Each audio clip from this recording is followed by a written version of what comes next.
Bene ragazzi, buongiorno, benvenuti alla seconda lezione su Galileo Galilei. Abbiamo visto la scorsa volta, oltre a parlare nella prima parte della vita di Galileo Galilei, riprenderemo in seguito gli eventi della sua biografia, abbiamo parlato delle osservazioni astronomiche importantissime che vanno nel senso del copernicanesimo. Abbiamo visto come le osservazioni astronomiche di Galileo mandino in pezzi alcuni punti fondamentali del sistema tolemaico e sembrano essere degli indizi a favore del copernicanesimo. Tuttavia, attenzione, lo dobbiamo ribadire, Galilei non aveva le prove certe del movimento della Terra, non aveva le prove certe del fatto che il Sole rispetto alla Terra fosse fermo al centro e la Terra e gli altri pianeti si muovessero intorno. Lui presuntuosamente pensò sempre di aver dimostrato la verità del copernicanesimo, però le sue osservazioni astronomiche erano indizi in questo senso, non erano dimostrazioni certe. Riprenderemo questo in futuro perché, come vedremo, sarà un elemento molto importante. Come reagiscono gli astronomi, i filosofi, gli scienziati, i dotti dell'epoca di fronte a queste osservazioni astronomiche? E in particolare qual è la reazione dei tolemaici, degli aristotelici, dei sostenitori del vecchio sistema cosmologico tradizionale. Vi sono alcune obiezioni proprio di tipo scientifico, osservativo. Per esempio, l'astronomo bolognese Cesare Cremonini si rifiutò di guardare il cielo attraverso il telescopio. Ora, c'è una leggenda su questo, cioè che Cesare Cremonini o altri siano stati in qualche modo i classici stupidi, no? Si siano rivelati classici stupidi, dogmatici, del tutto chiusi alle novità, assurdamente restii a fare delle esperienze, perché siccome Aristotele aveva detto il contrario, loro non volevano guardare attraverso il telescopio, negando quindi in maniera ridicola la realtà delle cose. In realtà Cesare Cremonini non era uno stupido, fate attenzione.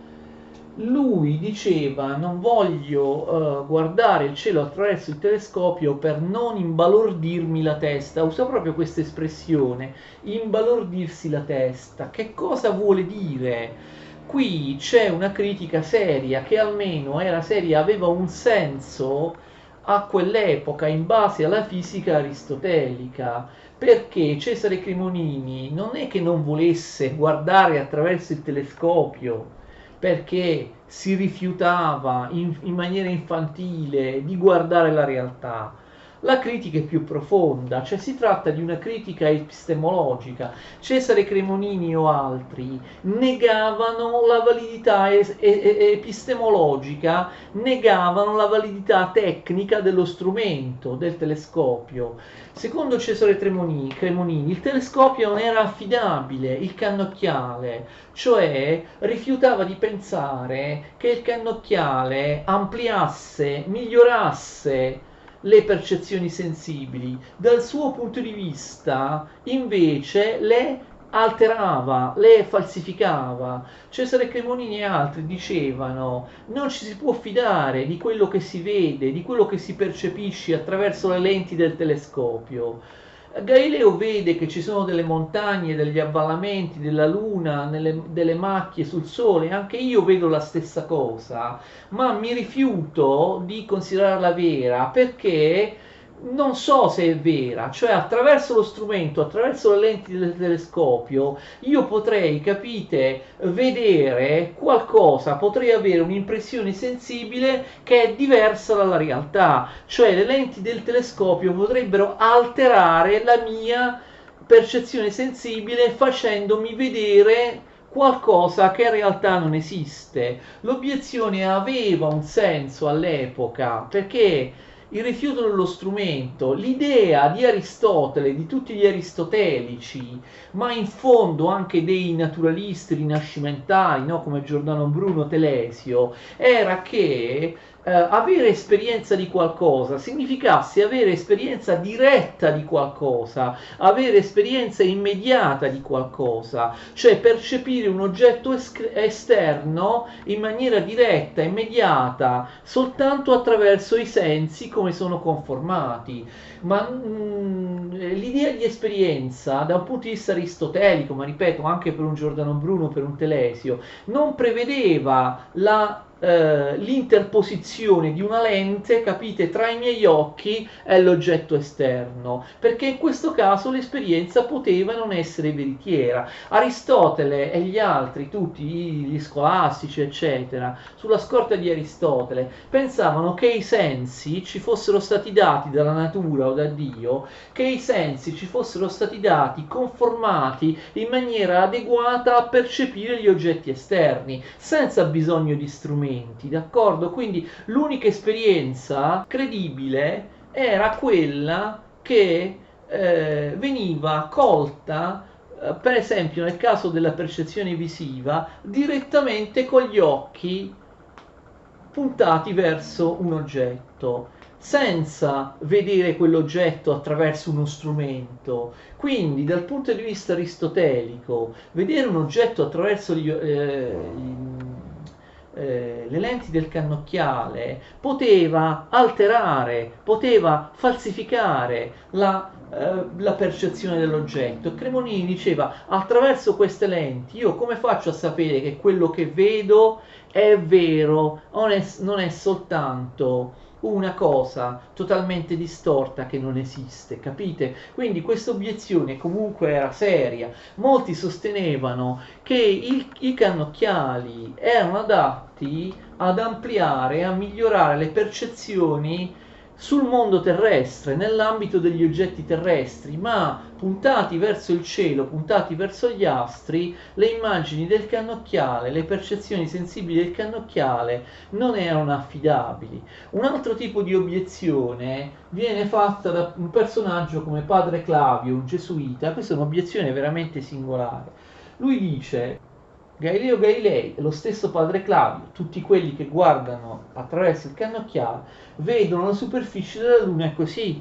Abbiamo visto irregolare, frastagliata, con avvallamenti, con montagne e così via. E la Luna somiglia alla Terra. Mentre invece abbiamo ricordato che secondo i Tolemaici la Luna doveva essere una sfera perfetta, ok, regolare, non così, una sfera perfetta, peraltro costituita da cristallino, una sorta di diamante, no, di diamante inscanfibile. Allora, cosa dice il Padre Clavio? Padre Clavio, come tutti quanti, vedono queste cose nel telescopio.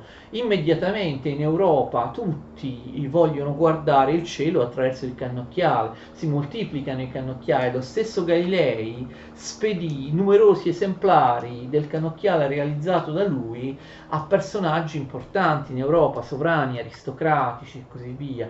Allora, che cosa dice Padre Clavio? Io vedo così le asperità, le imperfezioni della Luna, però questo è quello che io vedo al di sotto di una calotta, capite? Di una calotta perfettamente sferica che in realtà racchiude tutte queste asperità montuose, terrose. E quindi Padre Clavio dice, come sostiene il sistema tolemaico, che la Luna e gli altri pianeti, anche quando appaiono irregolari, in realtà appaiono così solo sotto la superficie, perché in realtà tutti quanti sono provvisti, vedete, di una sfera di cristallo invisibile che al di sopra delle asperità delle cose viste da Galileo garantiscono che la Luna sia una sfera perfetta. E ovviamente lui dice: questa sfera di cristallo noi non la vediamo perché è invisibile, vediamo le cose che ci sono sotto, però in realtà se la vedessimo c'è, e quindi la Luna è davvero una sfera perfetta di etere o di cristallino. Ovviamente soltanto forse un gesuita poteva pensare a un'obiezione di questo tipo. Questa è la tipica obiezione pseudoscientifica, un'obiezione che viene avanzata non perché vi siano delle prove positive in favore di essa, ma solo perché si tratta di inventare qualcosa, qualunque cosa che smentisca a prioristicamente una teoria. D'altra parte, questa ipotesi non può essere verificata o smentita in alcun modo, perché padre Claudio dice che questa calotta di cristallo è invisibile, noi non la vediamo né a occhio nudo né col cannocchiale. Per verificare o falsificare la sua ipotesi si dovrebbe ovviamente andare sulla Luna per vedere se c'è questo cristallo esterno. Obiezioni di questo tipo Galileo Galilei non le prese neanche in considerazione, infatti non rispose. Che cosa successe però? Attenzione, come sapete bene, vi erano anche altri tipi di obiezioni, più insidiose di quelle epistemologiche o scientifiche o fisiche. Vi erano le obiezioni teologiche, vi ricordate? C'era il problema, e per questo il sistema copernicano non veniva accettato da molti. Ricordate, veniva accettato solo come ipotesi matematica, però Galilei pretendeva che non fosse solo un'ipotesi matematica, pretendeva che il sistema copernicano fosse la descrizione vera dei cieli, indicasse proprio fisicamente dove stavano, come erano gli astri. Allora questo non poteva essere accettato da molti all'interno della Chiesa Cattolica, anche tra i protestanti, però qui siamo in Italia, parliamo di Galilei, quindi parliamo della Chiesa Cattolica. Galilei avrà a che fare sempre con la Chiesa Cattolica, perché il copernicanesimo cozza, è in contraddizione, è in conflitto con le affermazioni della Sacra Scrittura, della Bibbia, che almeno alla lettera dicono una cosa contraria. Ricordate, ne abbiamo già parlato quando abbiamo trattato di Copernico. La lettera della Bibbia, anche l'interpretazione della Chiesa Cattolica, sosteneva che vi fosse la Terra ferma al centro universo e il Sole che girava intorno. Numerosi passi della Bibbia, la lettera, affermavano questo. L'interpretazione della Chiesa Cattolica era che il geocentrismo, il sistema tolemaico fosse vero anche perché viene confermato dalla Bibbia. Ci sono tanti episodi, vi ricordate? Ho già citato uno famoso quando abbiamo parlato di Copernico, l'episodio del libro di Giosuè, quando Giosuè, capo degli Israeliti, dice fermati o sole, e con l'assistenza soprannaturale del suo Dio, di Yahweh, ottiene di fermare il sole che stava tramontando per aumentare, per allungare il giorno, il dì, le ore di luce, per aumentare le ore di luce in modo tale da poter sterminare i nemici che aveva già sconfitto in una battaglia. Se si fosse calato il sole, fosse arrivato il buio, non avrebbe avuto la possibilità di inseguire i nemici già sconfitti nella battaglia e sterminarli. Chiede a Dio miracolosamente di fermare il sole per poter sterminare i nemici di Israele. E quindi letteralmente c'è scritto così: Giosuè dice fermati o sole, e il sole si ferma, e quindi significa che il sole gira intorno alla terra, perché lui ha detto fermati o sole. Allora, di fronte a obiezioni, attenzione, di questo tipo, Galileo Galilei, fate molta attenzione a questo, capisce che non può dimostrare la sua versione soltanto attraverso delle osservazioni sperimentali, soltanto attraverso la scienza, che deve anche cercare di abbattere, di combattere i presupposti filosofici ed epistemologici del sistema tolemaico. Non basta la scienza, pensa Galileo, io devo scendere anche sul piano della teologia, della filosofia, del metodo, per poter cercare di far passare il copernicanesimo, di convincere della verità del copernicanesimo. E quindi attenzione, Galilei non scrive più da scienziato, ma scrive da teologo, da filosofo, immischiandosi in pericolosi argomenti appunto di tipo religioso, teologico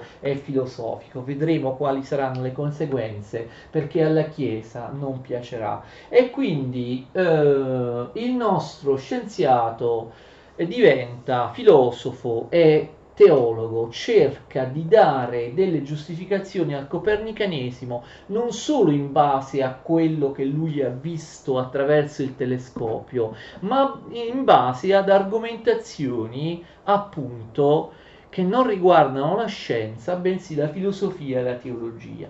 Queste argomentazioni famose, che hanno anche il merito, come vedremo, grandissimo, di rivendicare l'autonomia della scienza e l'indipendenza della scienza dalla religione, dalla fede, dalla rivelazione nella Bibbia, dalle ipoteche teologiche.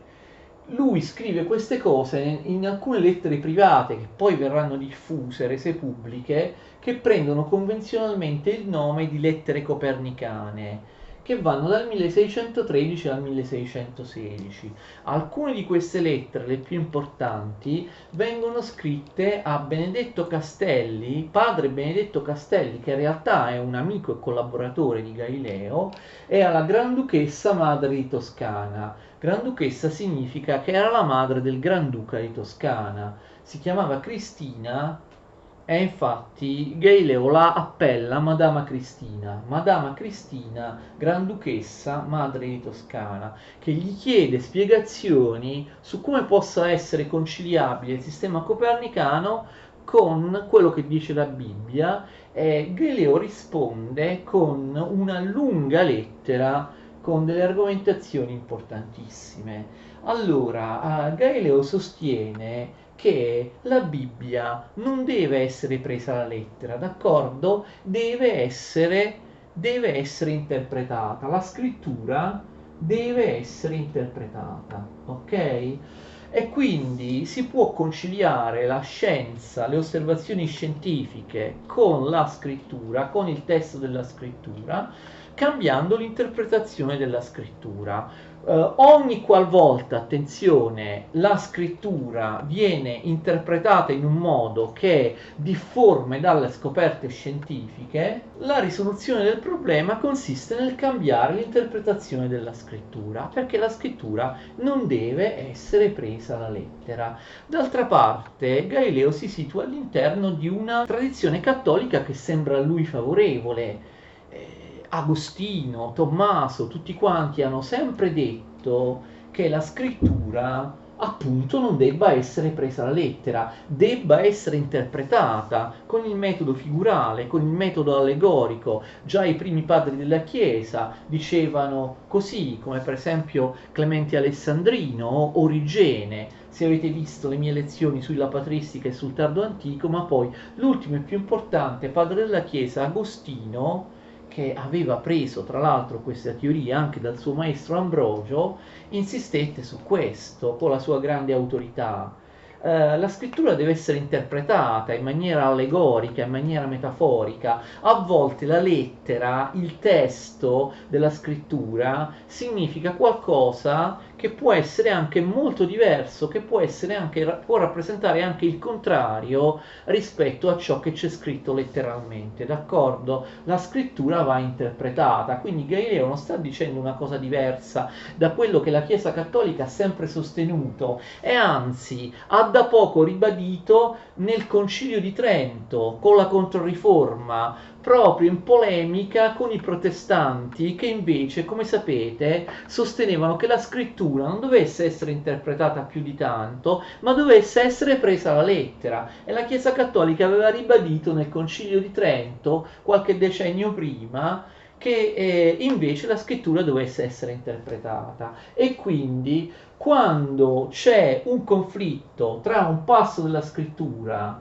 e una verità scientifica, cioè un'osservazione, attenzione, basata, dice Galileo, sulle sensate esperienze, cioè sulle esperienze sensibili e sulle certe dimostrazioni, il problema si risolve cambiando l'interpretazione della scrittura. Ad esempio, nel passo che abbiamo visto, Galileo dice, ma l'interpretazione è sbagliata perché eh, Giosuè non sta insegnando astronomia, a Giosuè interessa soltanto prolungare le ore del giorno, le ore di luce, d'accordo? Quindi capite cosa dice Galileo? Giosuè usa l'espressione fermati o sole, ma non vuole dire che davvero il Sole si muova rispetto alla Terra che è ferma al centro, il Sole si muove di orbita circolare intorno alla Terra, d'accordo?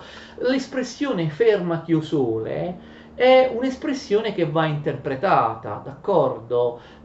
Dice fermati o Sole nello stesso modo, no? In cui noi diciamo che il Sole sorge, il Sole tramonta, il Sole si muove, ed è vero, dal nostro punto di riferimento, se guardiamo il Sole si muove, ok? E quindi, ovviamente, dice Galileo, Giosuè stava semplicemente esprimendosi, parlando dal proprio punto di riferimento. Anche tutti noi vediamo il sole che sorge, si muove, tramonta, d'accordo? Non sta insegnando l'astronomia, quindi quella frase di Giosuè può essere interpretata diversamente, perché non è una frase che descrive con precisione la posizione e i movimenti reciproci di Sole e Terra, dice soltanto Sole non tramontare, ok? Quindi può essere interpretata anche nel senso che Dio, ovviamente, per non far tramontare il sole, invece di aver fermato il sole, ha fermato la terra che si muove intorno al sole. Dire fermati o sole significa fermati o sole in base a me che sto sulla terra, cioè in base a me che ho questo sistema di riferimento, d'accordo? E però ovviamente questo non significa che il sole giri intorno alla terra. Giosuè ha semplicemente pronunciato questa frase perché voleva che il sole si fermasse, ripeto, rispetto a me che lo vedo muovere, ok? E quindi poteva essere interpretata in maniera opposta, cioè Giosuè dice fermati o sole, ma Dio in realtà per non far tramontare il sole non deve fermare il sole, ma deve fermare la terra, o il movimento della terra sul proprio asse, ok? E così tanti altri passi della scrittura devono essere interpretati. Galileo Galilei distingue gli ambiti, cioè secondo lui la scrittura e la scienza si occupano di cose diverse e non devono interferire l'una con l'altra. La scrittura, la religione, la teologia, di cosa si occupa? La Bibbia di cosa si occupa? Si occupa di morale e di salvezza delle anime. La scrittura, la Bibbia, non vuole insegnarci l'astronomia o la scienza o qualunque altra verità relativa alla natura. La scrittura si esprime in modo tale da convincere alcuni popoli, il popolo di Israele, a comportarsi bene e a comportarsi nei confronti di Dio, a venerarlo, a adorarlo, a pregare in un certo modo, a fare determinati riti, affinché si raggiunga la salvezza dell'anima. Quindi il contenuto della scrittura è soltanto morale e salvifico, ok? Non riguarda assolutamente la scienza, quella che Galileo chiama la filosofia della natura. Quindi la scrittura, anche quando parla di filosofia della natura, può essere imprecisa, d'accordo? Perché l'interesse della scrittura non è quella di divulgare teorie scientifiche. La Sacra Scrittura, secondo Galilei, è diretta a popoli rozzi e ignoranti che dovevano capire un linguaggio adeguato a loro stessi. Quindi spesso la scrittura, per ottenere appunto le uniche cose di cui si occupa, di cui si interessa, far comportare bene quelle persone rozze e ignoranti, dire loro come si ottiene la salvezza dell'anima, spesso deve abbassarsi al loro linguaggio, capite? Perché deve tenere a bada chi ha scritto la scrittura, il patriarca, il profeta, insomma l'autore ispirato divinamente ha solo questo intento, quello di tenere buoni un popolo rozzo, ignorante, e insegnare loro come si venera a Dio e così via. Non ha nessun interesse nei confronti della scienza o delle esposizioni di vere teorie scientifiche. Quindi spesso la scrittura usa un linguaggio immaginifico, d'accordo? Usa un linguaggio metaforico, usa a volte anche il linguaggio grossolano, impreciso, perché deve farsi ascoltare da questo popolo rozzo ignorante. Quindi, se quel popolo rozzo ignorante pensa che la Terra si muova intorno, che il Sole, scusate, si muova intorno alla Terra che è ferma al centro dell'universo, la scrittura dirà questo, cioè la scrittura mente addirittura, mente volutamente o dice il falso volutamente quando si tratta di scienza, perché deve adoperare, capite, quel linguaggio che serve a farsi capire da un popolo rozzo ignorante.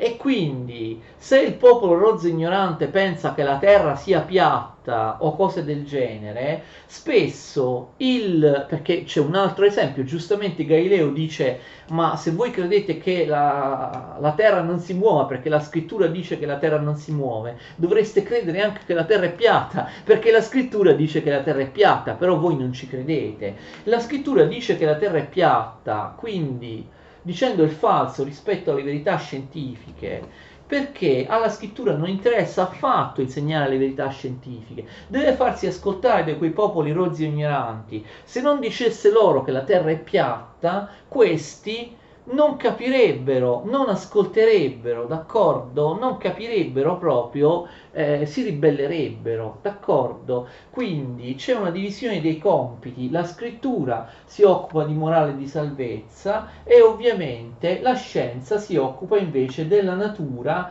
dei fenomeni della natura, delle leggi con le quali possono essere scoperti e descritti i fenomeni della natura nel loro svolgimento. C'è proprio una divisione totale dei compiti.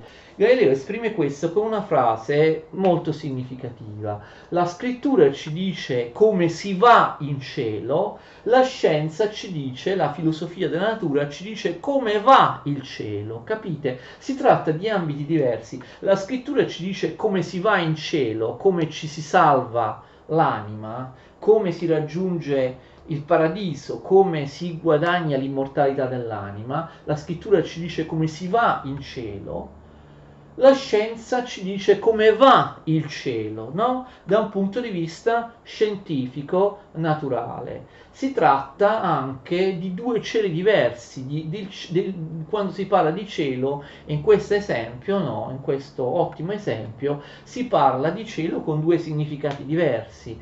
La scrittura parla di cielo in quanto paradiso, luogo che si trova chissà dove, in un'altra dimensione, e invece la scienza parla di cielo come di un insieme di strutture fisiche con dei corpi naturali, ok? E quindi c'è una vera e propria distinzione di compiti. Questo ovviamente è molto importante perché Galileo rivendica appunto orgogliosamente, ottimamente, molto modernamente l'autonomia della scienza. L'autonomia della scienza, la sua separazione nei confronti della religione e della teologia, il fatto che la scienza si occupi di un ambito diverso da quello della teologia. Se la scienza non può occuparsi degli argomenti della teologia, è vero anche l'inverso, cioè la teologia, attenzione, secondo Galileo, non ha alcun diritto di occuparsi delle materie scientifiche e quindi la scienza è autonoma, la scienza non è una materia che deriva dalla teologia, che sottostà alla teologia, ma uno statuto, delle regole del tutto autonome e separate rispetto alla teologia. Le teorie scientifiche sono del tutto svincolate, non devono dipendere dalle teorie religiose dall'interpretazione della Bibbia, d'accordo? Quindi questo è estremamente importante. Galileo usa un'importante metafora, quella del grande libro della natura. C'è il grande libro della scrittura, cioè la Bibbia, però attenzione, Dio si è rivelato anche in un altro modo, attraverso il grande libro della natura. Sono due libri differenti, nessuno dei quali dipende dall'altro, e sono entrambi venuti fuori dalla mano creativa di Dio, dalla grazia di Dio che ha voluto creare. Ha voluto da una parte rivelarsi attraverso appunto la rivelazione ai patriarchi, attraverso Gesù Cristo, la rivelazione agli uomini contenuta nella Bibbia, ma ha voluto anche rivelarsi attraverso la natura, perché il grande libro della natura, che vedremo Galileo considererà mirabilmente e uniformemente organizzato in maniera matematica, scritto in caratteri matematici, è stato creato comunque da Dio. E quindi una cosa è il libro della scrittura, una cosa è il libro della natura. Il libro della natura deve essere scritto e interpretato solamente dagli scienziati, non certo dai teologi. Una cosa importante, molti sbagliando pensano che Galilei adotti la strategia della doppia verità. Vi ricordate cos'è la doppia verità?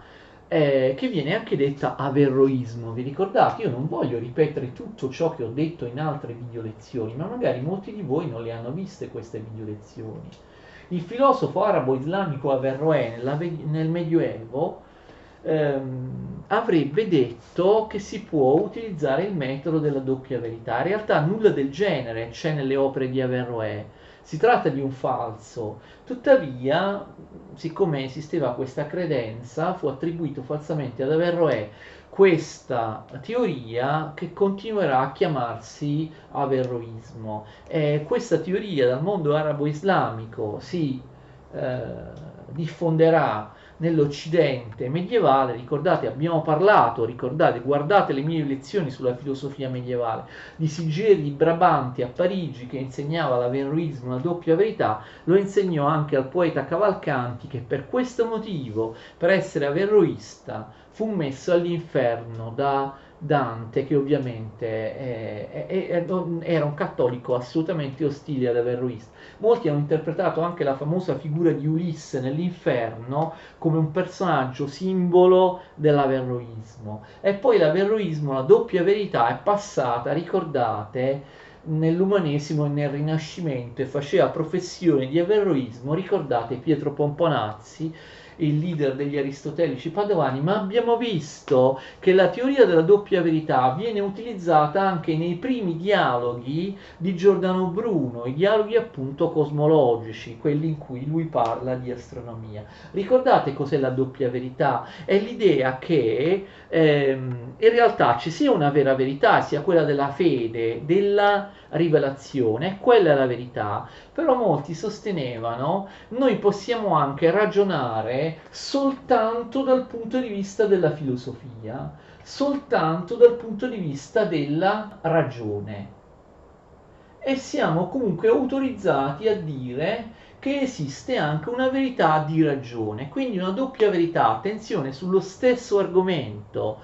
Per la verità di fede io penso che l'anima sia immortale, però se non ci fosse la rivelazione, io dovessi indagare sulla natura dell'anima solo con la filosofia e con la ragione, arriverei alla conclusione che l'anima muore col corpo. Infatti una delle accuse più forti contro gli averroisti era il fatto di negare l'immortalità dell'anima. Gli averroisti furono perseguitati perché forse la loro, capite, era l'ho già detto in altre video lezioni, era un abile escamotage, un abile trucco per presentare le loro vere idee, che magari negavano l'immortalità dell'anima soltanto come ipotesi, d'accordo, soltanto come verità di filosofia e di ragione che aveva un senso nell'ambito della filosofia, ma però che era smentita da quella delle due verità, che era la vera verità, cioè la verità della rivelazione. Gli averroisti, sostenitori della doppia verità, dicevano: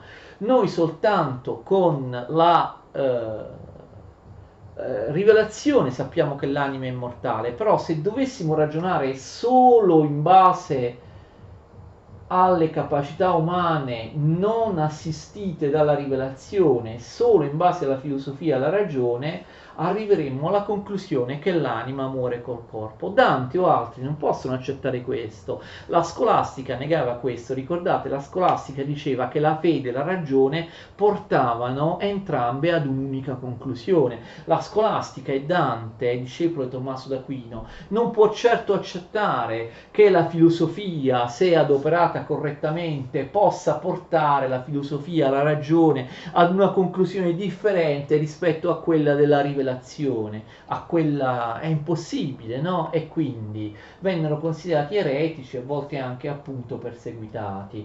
Ora vi faccio notare che Galileo non è un averroista, non è un sostenitore della doppia verità. Gli averroisti dicono che sullo stesso argomento, per esempio l'immortalità dell'anima, oppure l'origine del mondo, se è creato da Dio, se è sempre esistito, se è stato eterno, sullo stesso argomento possono esistere due verità contrapposte. Una, quella che comunque è da preferire, quella della fede, della teologia, della rivelazione, e un'altra, quella della pura ragione, della filosofia, della ragione, però sullo stesso argomento. Galilei non dice affatto che esiste una doppia verità sullo stesso argomento. Spero che sia chiaro quello che sostiene Galileo Galilei. Galileo Galilei dice che esiste una sola verità, semplicemente la rivelazione, la scrittura e la scienza si occupano di due ambiti differenti, d'accordo? Ma la verità è una. La scrittura si occupa di alcuni ambiti dove trova la verità, la scienza si occupa di altre materie dove trova la verità. Non si tratta della teoria della doppia verità, che dice che ci sono due possibili verità, interpretazioni dello stesso oggetto. La verità, secondo Galileo, è una, semplicemente c'è una divisione di compiti tra scrittura e scienza. Spero che sia chiaro questo. Il problema, allora, vedete, sembrerebbe che Galileo sia equilibrato, no? Tra teologia e scienza, ma forse qualcuno di voi ha già capito che non è così. Galilei in realtà dà una preferenza alla natura piuttosto che alla scrittura. Perché? Perché secondo Galilei la natura non inganna. Fate attenzione, la natura non mente. La natura è stata creata e organizzata da Dio in base a leggi ripetibili, eterne, uniformi, a leggi inviolabili che non ingannano lo scienziato. Nel momento in cui osservo dei corpi naturali, formo una legge scientifica, potrò anche, come vedremo nelle prossime video lezioni, prevedere fenomeni futuri, perché queste leggi saranno sempre valide. La natura non inganna, anche perché appunto si basa sulla regolarità, sull'inviolabilità delle sue leggi. Non può succedere che una legge naturale, una teoria scientifica venga falsificata da un evento eccezionale, da un evento straordinario, da un evento anomalo, ok? Da un caso che ribalta la teoria scientifica. Non possono esserci casi eccezionali o eccezioni in natura. Quindi Dio ha scritto il libro natura in maniera perfetta. Non c'è nessun inganno, nessun errore in come i fenomeni naturali si mostrano in maniera vera, è sincera all'osservatore, cioè allo scienziato. La natura dice sempre la verità, non inganna. Invece, come vi ho già detto, la scrittura molto spesso sbaglia, e anzi sbaglia volutamente quando si occupa di cose naturali, perché deve adattarsi al popolo rozzo e ignorante, e quindi quando parla di natura la scrittura spesso dice delle cose che sono false. E quindi capite, già questo fatto non può piacere molto alla Chiesa Cattolica. Ma Galilei dice di più, e io ve l'ho anticipato. Galilei dice che quando c'è un contrasto tra la scrittura, tra la Bibbia e le sensate esperienze e le certe dimostrazioni, quando c'è un contrasto tra la Bibbia e le osservazioni, gli esperimenti scientifici, eh, quale delle due cose deve cambiare per uniformarsi all'altra? È la scrittura, cioè quando c'è un contrasto tra quello che si dimostra scientificamente e la lettera della scrittura, bisogna cambiare l'interpretazione della scrittura.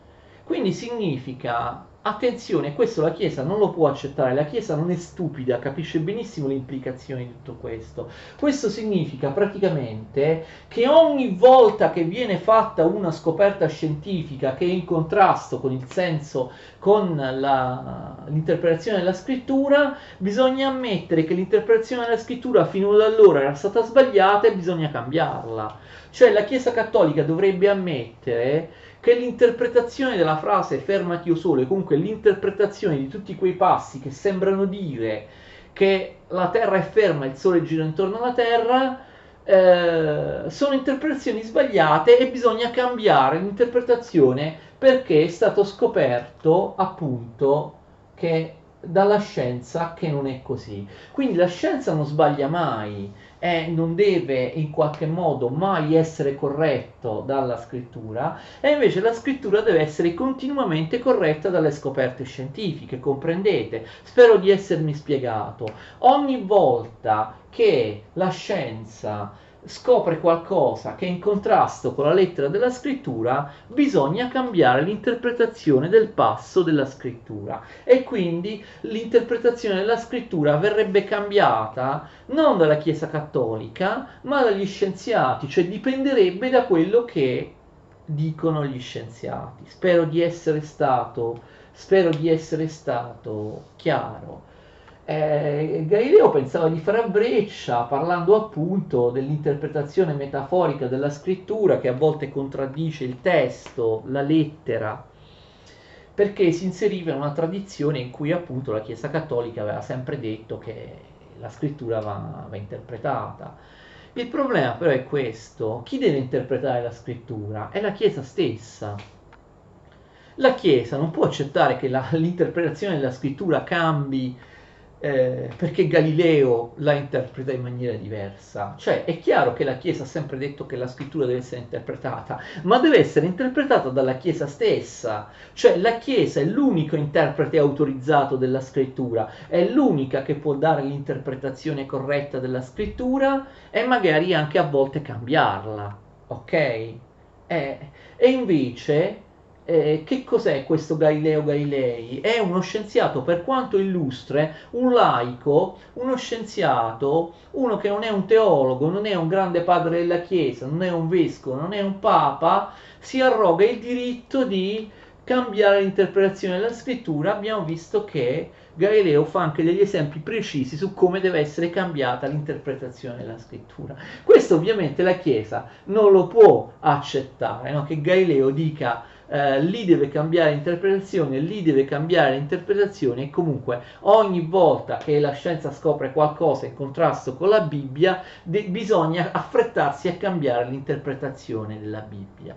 Questo non viene accettato, questo anzi, attenzione a quello che dice Galilei, da parte della Chiesa Cattolica viene visto pericolosamente come un'idea affine alla libera interpretazione della scrittura dei protestanti. Ricordate che i protestanti dicevano che ognuno, senza alcuna mediazione ecclesiastica, può prendere la Bibbia, leggerla direttamente e trovare il significato che vuole. Cioè ogni fedele, ogni credente, ogni cristiano può interpretare come vuole la Bibbia. Questa è la famosa teoria della libera interpretazione della Bibbia da parte dei protestanti, detta anche addirittura sacerdozio universale. Tutti noi siamo sacerdoti, non è il sacerdote, non è il Papa, non è nessuna chiesa che può dirci come interpretare la scrittura, ma ogni fedele legge la Bibbia e la interpreta come vuole, d'accordo? Allora, è quello che sta facendo un po' Galileo, la interpreto come voglio e spiego anche io, Galileo, che non sono nessuno da un punto di vista ecclesiastico,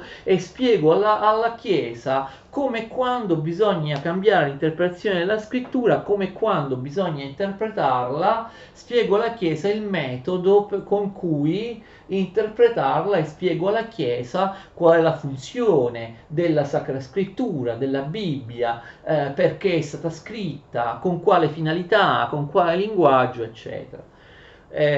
Quindi ovviamente è molto significativa la rivendicazione dell'autonomia della scienza, che non deve assolutamente più essere condizionata da ipoteche teologiche. Però abbiamo visto che ci sono delle implicazioni in quello che Galileo dice che sono inaccettabili dal punto di vista della Chiesa cattolica. Siccome la Chiesa cattolica non era assolutamente stupida, capisce perfettamente che sotto la copertura che Galilei presenta di una reciproca autonomia tra scienza e teologia, in realtà, secondo quello che Galilei dice, la scienza deve insegnare il mestiere alla teologia riguardo l'interpretazione della scrittura. Il risultato è che viene condannato nel 1616 dal cardinal Bellarmino dell'Inquisizione di Roma, del Sant'Uffizio gesuita Roberto Bellarmino, che poi è stato santificato. Oggi lo chiamano San Roberto Bellarmino, la Chiesa ha santificato il persecutore di Galileo.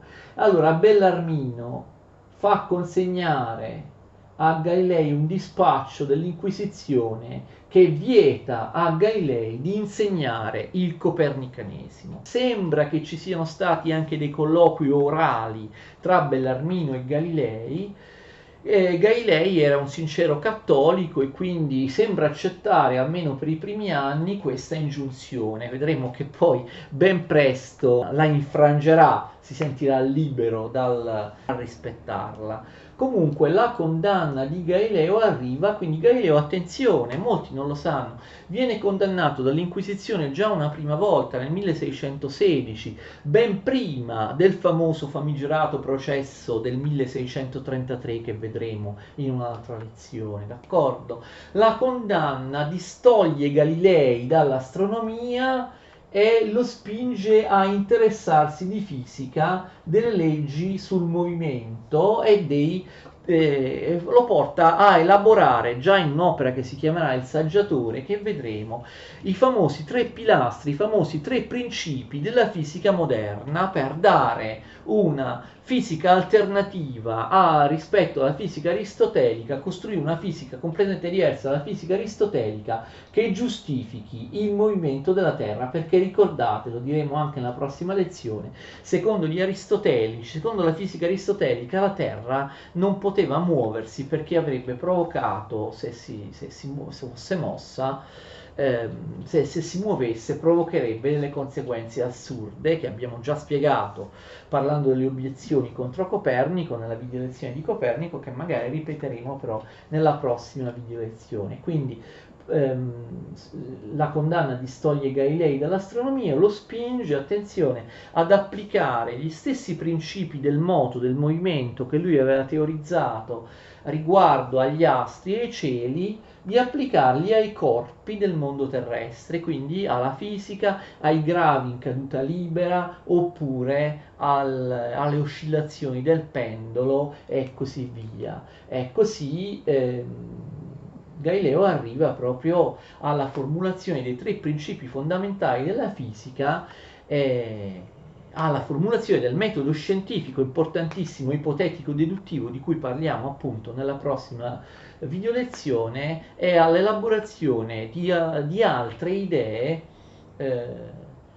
molto importanti sulla visione della natura. Vedremo poi in seguito che questo episodio non è marginale. Bellarmino morirà prima del secondo processo, il dispositivo di condanna che lui ha consegnato a Galileo scomparirà, verrà smarrito, non ci sarà l'originale, e quindi questa condanna di Bellarmino Galilei, attenzione, verrà ricostruita, verrà riscritta in maniera diversa, in maniera divergente da differenti punti di vista, e quindi creerà dei problemi, e comunque verrà utilizzata per mettere nei guai Galilei nel processo del 1633.